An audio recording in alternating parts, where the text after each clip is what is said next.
Bonjour et salutations de la part de Raising Voices. Si vous regardez ceci, cela voudrait dire que probablement vous envisagez d'utiliser Sasa ensemble. Félicitations et bienvenue.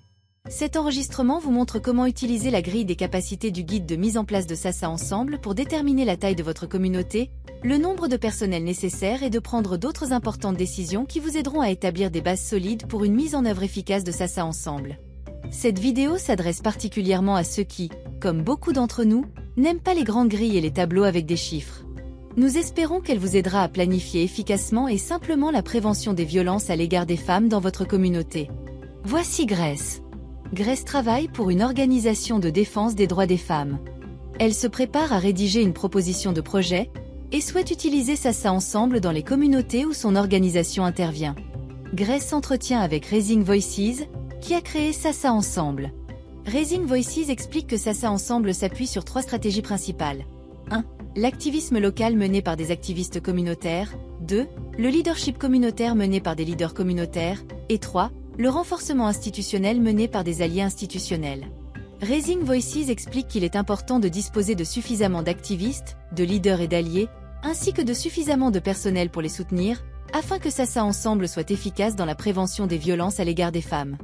L'équipe de Raising Voices montre à Grace la grille de capacité du guide de mise en place et explique qu'il s'agit de la première étape pour déterminer le nombre de personnel, d'activistes communautaires, de leaders communautaires et d'alliés institutionnels qu'elle devra inclure dans sa proposition de projet.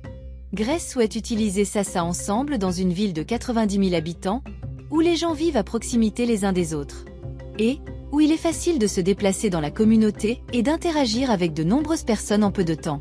Si Grace travaille dans une zone densément peuplée ainsi, elle aura besoin d'environ un activiste dessiner un activiste pour atteindre 1500 personnes avec les idées et les activités Sasa ensemble.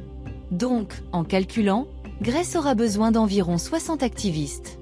Maintenant que Grace connaît le nombre d'activistes communautaires dont elle aura besoin pour atteindre les communautés, elle peut réfléchir au nombre de personnel nécessaires pour les soutenir.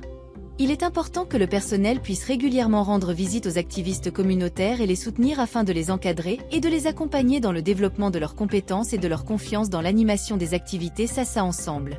Si le personnel a trop d'activistes à soutenir, il risque de se sentir dépassé. Si le personnel n'est pas en mesure de rendre régulièrement visite et d'accompagner les activistes, ces derniers risquent de se sentir non soutenus, désorientés et démotivés. Ils risquent d'arrêter leurs activités, ou leurs activités peuvent s'avérer inefficaces. Pour éviter cela, Grace souhaite prévoir suffisamment de personnel pour assurer un encadrement et un soutien régulier afin de maintenir la motivation des activistes. Elle prévoit un personnel à temps plein pour soutenir et visiter régulièrement 25 à 30 activistes communautaires dans sa zone densément peuplée. Comme elle a 60 activistes communautaires, elle aura besoin de 2 personnels à temps plein pour cela. Maintenant que Grace a déterminé le nombre de personnels et d'activistes communautaires dont elle a besoin, elle passe au leader communautaire. Elle consulte la ligne suivante de la grille des capacités concernant les leaders communautaires. Elle constate qu'il peut y avoir 40 à 50 leaders par communauté. Avec une grande communauté comme la sienne, elle en choisira 50 et ajoutera un autre membre du personnel pour les soutenir. Elle se souvient avoir lu qu'il ne suffit pas d'être les leaders communautaires pour être choisi comme leader communautaire de Sasa ensemble. Il faudra donc suivre le processus pour trouver les leaders adéquats. Comme les leaders ne s'engageront pas au même rythme que les activistes communautaires, donc un seul personnel peut accompagner 50 leaders. Enfin, Grace réfléchit à la manière dont son programme fonctionnera avec les institutions.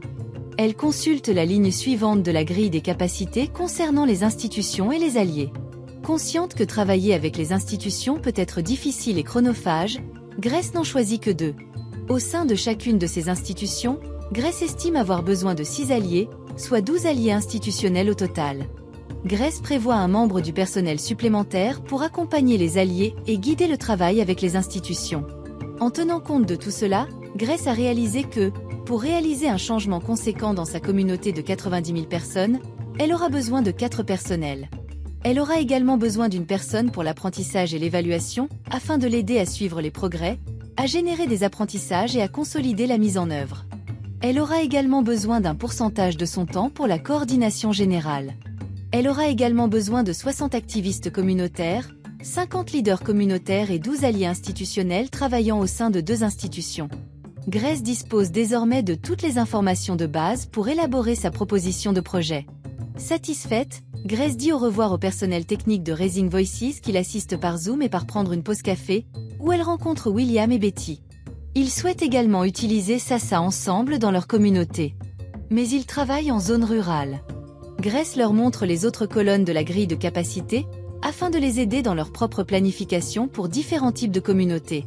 Grace et son équipe sont désormais sur la bonne voie pour mettre en place efficacement le programme de prévention de la violence à l'égard des femmes.